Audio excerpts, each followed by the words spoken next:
Yeah. All right. So I've got a jar that of sourdough starter, which I started in November 2017. And the way to do it is, first of all, you get a jar. It must be a glass jar. And can you see the rubber seal? That should be removed. So you remove that. We don't need that. And the reason for that is that when you start making the starter dough, it's got to have air coming in. So when you just seal it in this way, it's not sealed with the rubber, so air will still get in. So what I did was, when I started in November 2017, I weighed the jar. Now my jar weighs 900 grams, so I always know how much starter dough I've got in there. So if I put this on the scales, right, at this moment in time, hold on.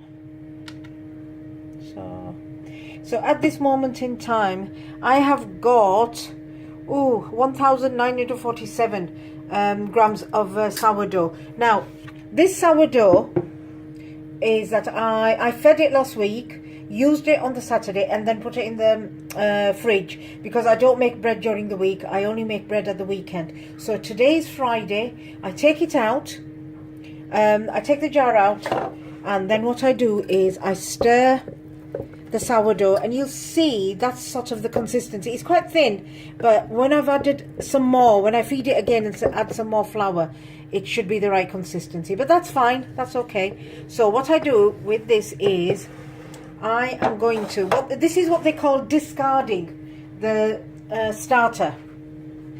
Now I don't usually discard it. What I do is I save it in the jug, and then I'll make, you know, you can make cakes. People make cakes, all sorts of things. But what I do is I sometimes make pancakes. They make nice pancakes as well. So I am going to pour most of the sourdough. I mean, by now I know how much I sort of need.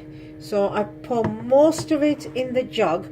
So if I wasn't going to make pancakes or anything, this would in fact be just thrown down the sink, because I don't need it, and I only make one loaf. So there we are. I've got some left in the jar, and what's left is approximately, let's have a look, so it's 900. I've got about just over 500 grams of sourdough starter. Now to this starter I will add,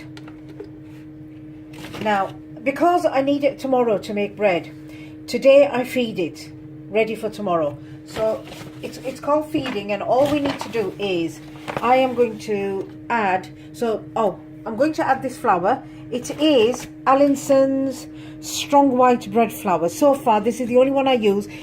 Sometimes I use, for making bread, I use this, and I'll show you later. I use spelt rye as well, add a little bit more flavour to the bread, but mainly it's this. So this is the only one that's used to feed the starter. So here we go. So that's let's have a look, about, so I'll add, got quite a bit of starter there. So what I'm going to do is add about 150, and to the 150 I will also add some water. Now it's already a little bit runny, so I'm just going to add it's just over, mind you, this is just over 100 as well. So then what I'll do is I will stir it. And the other thing is, the container that you use for your starter dough should always be either plastic or glass, like this one, these jars. You mustn't use metal or stainless steel or anything, because apparently that interacts with the starter, and you'll have problems. And always use either a wooden spoon or something that's wooden. Now I use these, like, you know, with the tines, you know, the fork, wooden fork. So I find this much better. So it's a matter of just giving it a good stir, and you'll see the consistency now. Can you see it's thicker? A few lumps in there as well. It doesn't matter, because as long as you just give it a good stir, and that's it. And what that does is it just incorporates air, and then we are ready. This is going to be left like this, and this time it's not going to go in the fridge. I'll leave it outside on my kitchen top, and it should start fermenting. In fact, tonight, just clean up the sides. Once a month I tend to empty all the starter into a jug, and then what I do is I soak the jar and wash it out, wash it in hot water, let it dry naturally, and then add the starter. So this is it. This is literally the starter. There you can see at the bottom of the jar. And what will happen is, so what will happen is, at the moment it's about approximately here.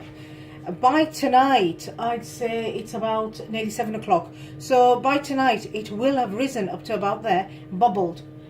And by tomorrow in the morning, I'll give it a good stir again.